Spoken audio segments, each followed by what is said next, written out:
Hi everyone, how are you doing? Hello. We're here, the 12th day of Elfmas, finally. Yes. We are here. And you We are too. made it. You made it. We survived, right? Well, hi Tia, hi Judy, and of course my fellow elves, Kathy and Anita. Thank you for joining. We have on our last day, we have Tia who made come true the wish of Judy. So we'll be talking about that wish, but first, shall we say hello to our audience? Hi, Anne. I'm Fiordalici, as usual, the first one. We have Amanda. Hi there, Christine Miller. Then we have Maureen. Who else? Yoga. Paddy. Hi, Paddy. How are you? Ooh, -2 Celsius in Ireland. Wow. It's so hot here in Chile. And it's 2 p.m. and summer, of course. Hello, Jinx. We have Susie Carda. Who else? John Tyner. Hi, John. Superior. And well, that's it. So, we should do stats, of course. Let me see. How are we doing? We have 1 more % than yesterday. We have a progress of 59%. And we have 78 wishes that have been completed. And we have 85 in the category of check it twice and 52 in progress. That means we are still working for this last day. Wow. And our elves have been very active, right? How are you, Tia? You have been working in many wishes, so you know what I'm talking about. Yes, it's going very well. We were actually just having a little bit of technical difficulty right before we started. My screen froze when I went to go share screen, so we're hoping it works this time. Okay. So okay, then we see what we can do. We're elves. We are like superheroes. Never mind. And what's maybe Judy can tell us what your wish was about? Oh, my wish was about a one of my great grandmothers wanting to know what her birth and parents were Uh-huh. because I was stuck on her. She's one Mhm. of my early brick walls. Okay. And how did it go? Tia, tell us, please. All right, so let me see if I can share screen if we have the same glitch again. I'm using Edge, which StreamYard says is okay. But last time it froze and said my browser has blocked my screen. Click the screen icon in the address bar to allow access, then reload the page. Except there's no screen. There's no screen icon in the address bar. So we'll try this one more time. Hopefully it works this time. Let's Go see. share screen. All right, now something new is coming up. So something worked. And it's asking me which one to share. I've done Zoom and WebEx many times. This is my first time using StreamYard. Yeah, it's So kind of we're going to different. go entire screen and share. Yeah, it's the best option. The site will be able to see the contents of your screen. Yes. Also share your system audio. Yes. When I go to click share, it's actually not letting me click on share. So we got further this. You have to click the screen, the actual screen, Oh, like the icon of the screen. the icon of the screen.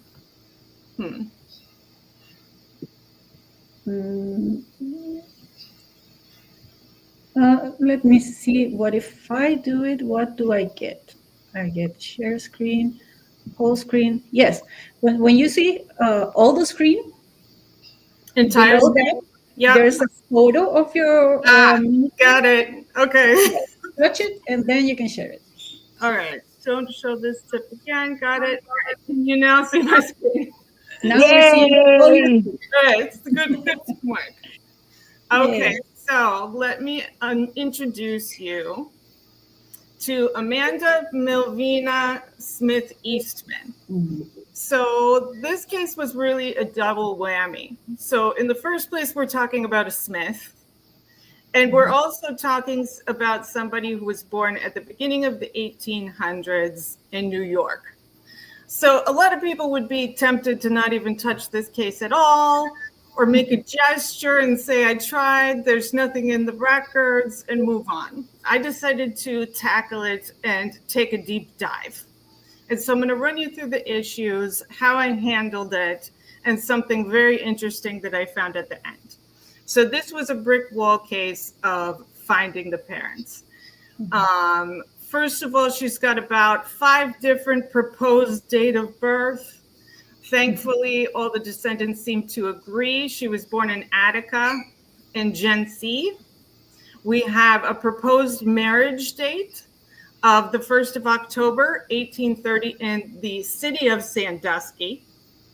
Her husband is Dr. Nelson Lee Eastman, N.L. Eastman. She dies in Howell County, Missouri, but the descendants left a timeline starting with the marriage in Sandusky. She was actually in a number of different counties in Ohio, moved to Wisconsin, Minnesota, South Dakota, and only the last few years of her life were spent in Missouri. She went to go live with the only child who was in Missouri, Charles Elmer Eastman. So this is the case that I got. We have a number of problems with her name also. So the biggest problem is she a Smith, really? Or is she a German Schmidt? So I had to investigate this. The bottom line is there's no reference anywhere in a source to Schmidt. The descendants are saying things like, oh, she might have been German. Reference to Schmidt came from family records. We all know what comes to our minds when we see something like that. Are these family records like other people's ancestry trees? And they got a little liberal with the name and suggested she was a Schmidt? Oh, we don't know. So I had to start looking at other clues. I looked at her children's names, consulted Google and the other elves. We've got names like Permelia, Clotilda, Edward, Ruth, Buell. Basically, 2 of these names are coming up German, one of which is Old German, and all the others are completely different nationalities. There's no pattern there to be recognized. But one interesting thing I noticed is there are other Dr. Eastmans, and one is specifically a Dr. N.L. Eastman, living on the East Coast for decades, nowhere near ours, and he did have a strong German connection. He was taking ships back and forth to Germany, things like that. I couldn't figure out if he was married to an Amanda, and maybe something got twisted. But then there was a Reverend Dr. Eastman in the same South Dakota town where she was. So I don't have a lot to go on here, except that there is no evidence of Schmidt, and this is listed as a Smith profile. So the only thing I can look at now is context. We know from the censuses and other records, the descendants agree her parents were born in Massachusetts. So what is the likely case? Is this a colonial Smith line, or are we talking about a German migration to Massachusetts in the 1700s? When I take a step back and look at all of these clues together, she's looking to me like a Smith. So I ran with the Smith hypothesis, but put that on the back burner because I'm going to return to this at the end. Now we have Attica. So thankfully, one thing all the descendants seem to agree on is that she's from Attica. I could not find any evidence of where this came from. All the censuses are very consistent. She did come from New York. The only thing that I could come up with of where that might have come from is we have a descendant making a page on her saying she's from Attica, with some sources down here. Now, the only problem is the first two sources are actually just citing other people on this website. So the only thing I have to go on is he does mention that he has a GEDCOM.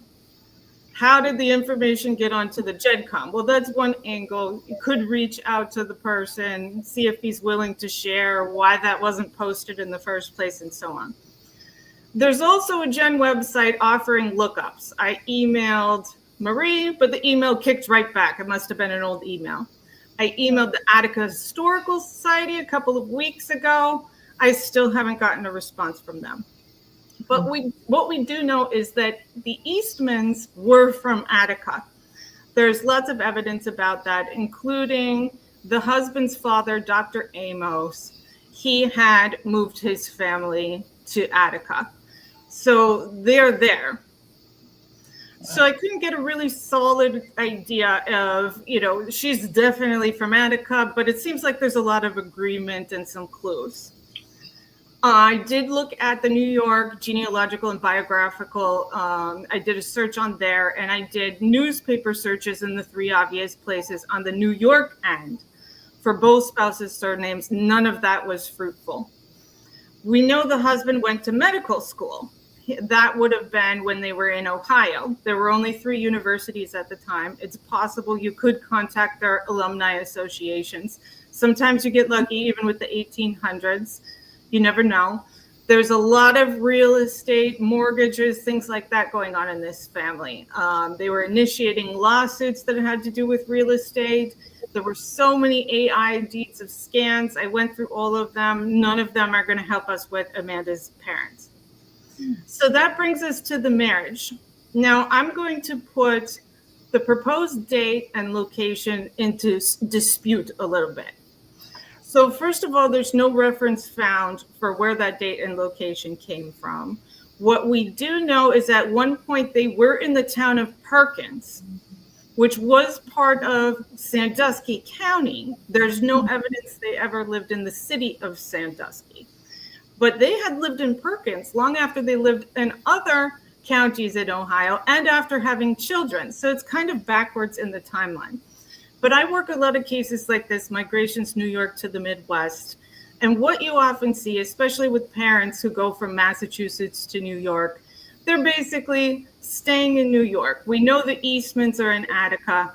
What most likely happened is she married in Attica, rather than going with some man she wasn't even married to halfway across the country. Mm-hmm. Also, the first child was born 2.5 years after the marriage.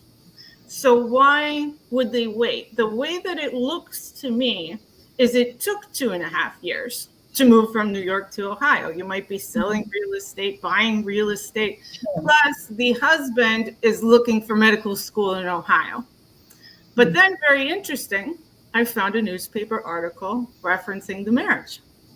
Oh. Right here, the 50th anniversary of the marriage of Dr. and Ms. N.L. Eastman was celebrated at the residence of their son-in-law, Frank Bullock, near Palisades, that's in South Dakota, January 28th, and this is an 1881 article. So that is a solid 4 months after the proposed date. So I thought, well, maybe they needed time to travel to the son-in-law's town or something like that. It turns out her daughter Ruth was married to this Franklin. I looked into it. He lived 8 miles away. Mm-hmm. So they did not need time to travel to his home. So I'm not sure about the date. It might be off a little bit. And it looks to me like it possibly wasn't Sandusky. It was Attica. But either way, you're not going to get 1830 marriage records from Sandusky or Attica. There's just no vitals in this case.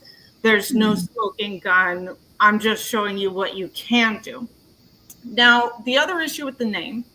So we had rumors in family lore. Is she a Ross? Did she have an end-of-life marriage to a Ross? They're finding Ross all over the place, and they're not figuring out, an exact source where she definitely remarried. So I looked into this. The Rosses were from the Missouri family. the husband, his second marriage was to a Ross. And their plot in Missouri, which is primarily a Ross plot, Amanda was buried in that plot. So what I think happened is somewhere along the way, somebody got mixed up and kind of stuck in Ross. But she's going to Missouri the last few years of her life as an 85, 95-year-old because her son's going to take care of her. So then why does she need a husband at the end of her life to take care of her? But I did consult the Missouri Historical Society just in case they had an internment card. They did not have an internment record, but they sent me what they did have, showing she was buried Amanda Eastman. And the reason why we couldn't figure out what she was buried at, this is interesting. Here's her find a grave, and take a look at this tombstone. What's missing? Oh, Name. Oh. There's no name on it. So it looks though like she was possibly not a Ross. So now we're on to the death record. Records before 1910 in Missouri would not have the parents' names on them anyway. I found that off of their website. They do have some records before 1910. It's publicly available on a PDF. There's approximately 500 recorded. Of them, about 5 were in their 80s, none listed in their 90s, in all of Howell County. So what this signals to me is this was a pretty significant death in the county because of her longevity. So I think that hints that an obituary could be possible. You never know unless you look. There's definitely not one electronically. It would have to come from the Historical Society. They warn it takes over 2 weeks, and they were closed for 2 weeks during the holidays. They reopened tomorrow. They have a PDF of all the historical newspaper in all the towns in Howell showing that there's plenty of possibilities for her town where it could be. But also she spent most of her recent life in South Dakota. So South Dakota, there could be a second obit in there, or the only obit could be in South Dakota. Only problem is South Dakota is not providing microfilm services at the moment because they're moving to a new building. So you're not going to get that for a while. So before we get to the good part, it's about to get very interesting. What I like to do on these cases, you're not getting any vitals. This is early New York. You know, most people would stop here and say, I gave it a good try. I found nothing. Instead, what I like to do is what I like to call a top-down analysis or assessment. So that's where I skip a couple of generations back in history just to see what happens. Sometimes you come up with absolutely nothing and you wasted your time. This time it got very, very interesting. So I spent many hours going over all the Smith family genealogies in Massachusetts, looking for somebody who moved to Attica. And I found this one here, where we have Stephen Smith born in, oops, I skipped it. Stephen Smith born in Massachusetts, goes to Attica and dies in Attica.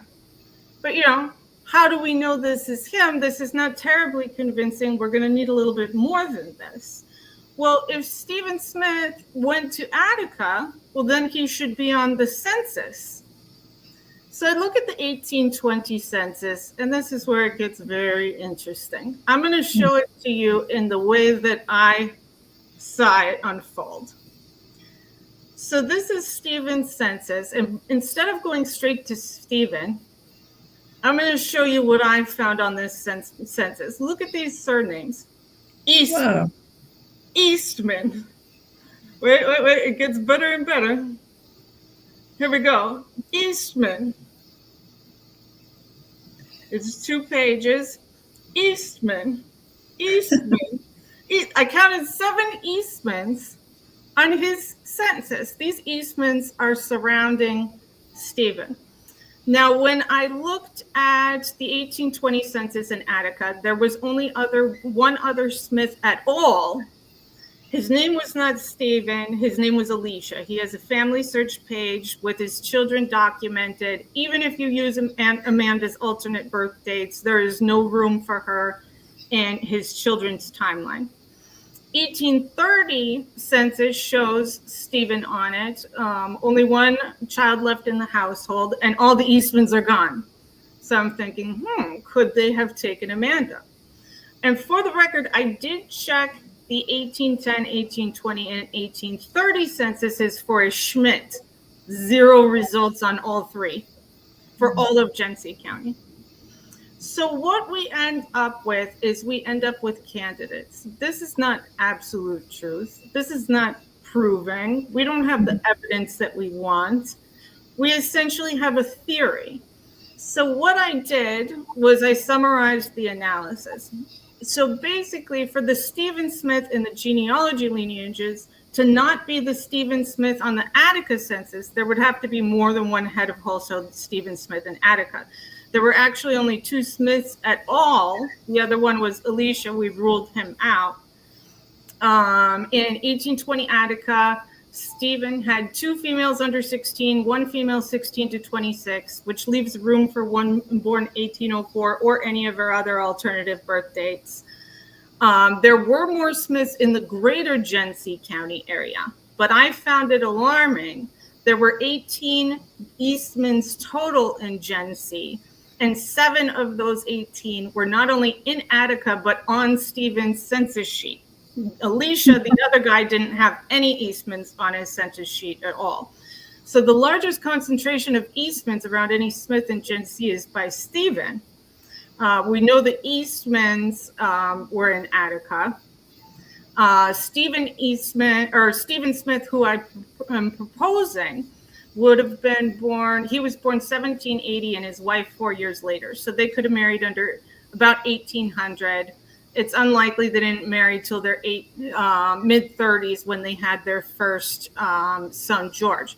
So going back to this genealogy, I noticed it's very heavy on only naming the sons. Somebody was real concerned about the family name being passed down, and there's large gaps between the sons. So on Stephen, we have George to Edward with some gaps in between, no females listed. But we know on Stephen Smith's census from Attica that there were females in the household. So these are the clues, basically, that we have.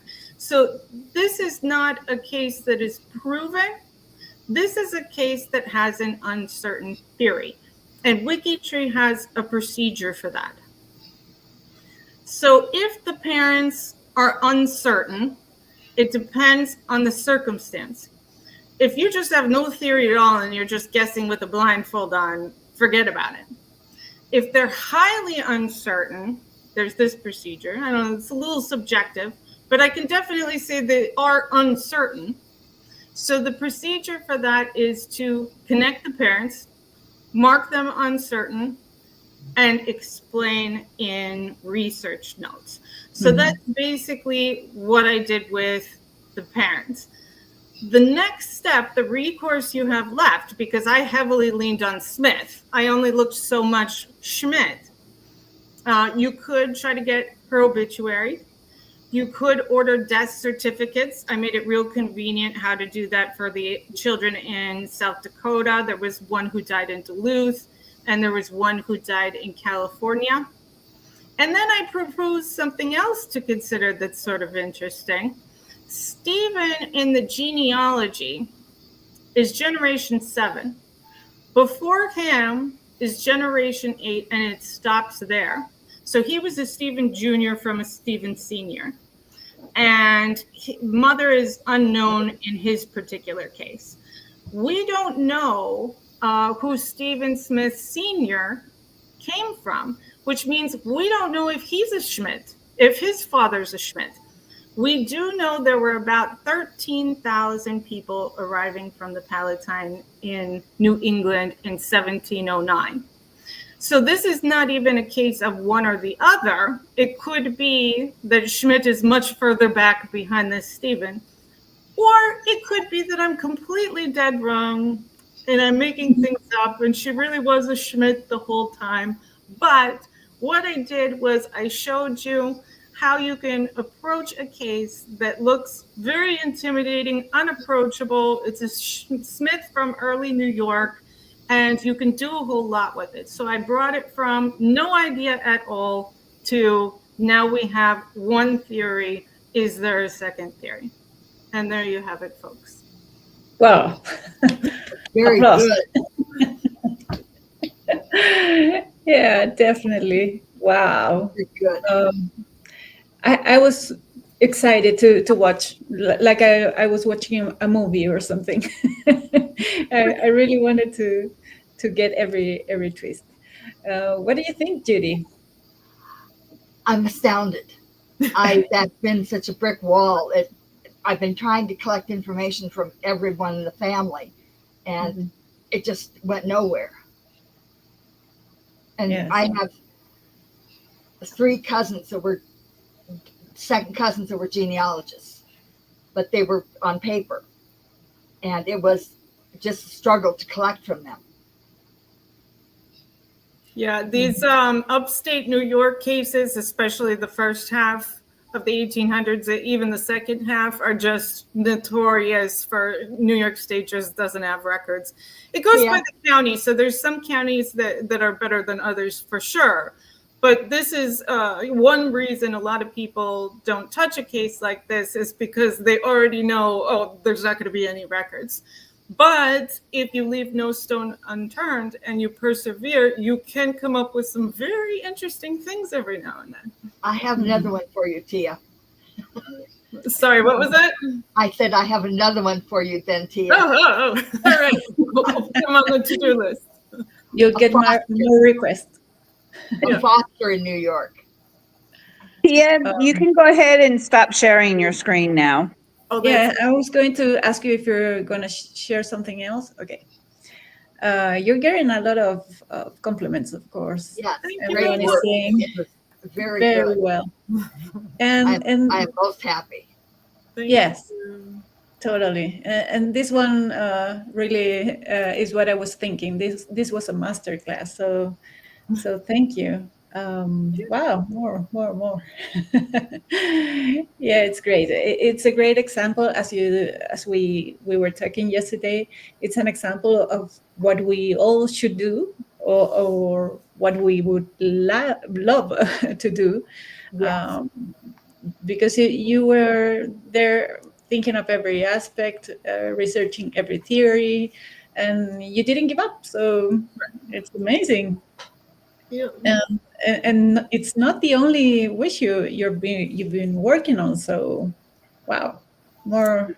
I'm glad everyone's pleased, especially Judy. I didn't know if she was going to think it was far-fetched, but again, there is no absolute truth in this case. So we've gone from 0 hypotheses to 1 hypothesis. So you at least have an idea. Yes, and it looks good. And you still have some answers to get from the societies you asked. Yes. But there's still a possibility some people could email me back something, you never know. They could be out for the holidays, just getting back. So, yes. Yeah. Well, you let us know if you have any news about this case. Sure will. Yeah. Yeah, sure. Maybe for tomorrow. You so much. You're very welcome. Great work, Tia. Kathy, Danita, any comments on our last day? That was really fun, yeah. And I always love seeing how these wishes fall together, right? Get everybody working on it, and something magical happens. So that's really exciting. And I guess tomorrow we get to have a recap. We're going to have a big party tomorrow. Yes. And I know how hard New York is as a state to research because I have ancestors, family in Monroe County. So New York can be very hard to research. And you did an excellent job I always forget about historical societies. reaching out to them just to see, what they have. Oh, It's yeah, a very good reminder. they'll surprise you. Cortland County got me a deed. I think it was from first half of 1800s. It was a land deed. I was trying to find out where an ancestor was buried. It happened to mention a family burial ground on the land when they sold it. That wasn't there when they bought the land. They'll surprise you sometimes, the stuff they have that's not electronic. So you're used to do that? Yeah, I like the New York cases. I've got some in my own family of my own tree, and when I'm helping other people, I tend to go for the New York cases. If it's New York and they end up dying in New York, it really depends on the county. If they end up dying in Ohio, some might argue Ohio actually has worse records than New York. But if they go further than Ohio to the Midwest from New York, you might hit gold, depending on how you approach it. Yeah, I know a little about that because I've been researching for one of our elves, Kathy. I've been researching for her wish, so it's in New York, and yeah, I know what the brick wall is about. So I'll tell you after that. Maybe tomorrow I can tell you about that research. And well, this is a great way to close our elf mass, don't you think? It's an example of what we often found in these wishes. Not all of them have a happy ending, so to say. But this is a great advance and gives tools to continue the research. It gives us hope. Yeah. Someplace to Exactly. aim. I have a question for Judy. Have Yeah. you taken a DNA test? Yes. Because Patty just made a great comment about seeing if there's any of Stephen's descendants that might possibly be a match. Good point. Yeah, not only that, but if you come up with German DNA that's not explained elsewhere in your tree, that could be another indication. Yes. Yeah. Great idea. Good idea. So maybe for next year, you can wish for the DNA. I've got the DNA tests. I just haven't analyzed them. Oh, Yeah. yeah. Yeah, you should. I haven't done any work on analysis. I take the mitochondrial and the cousin test and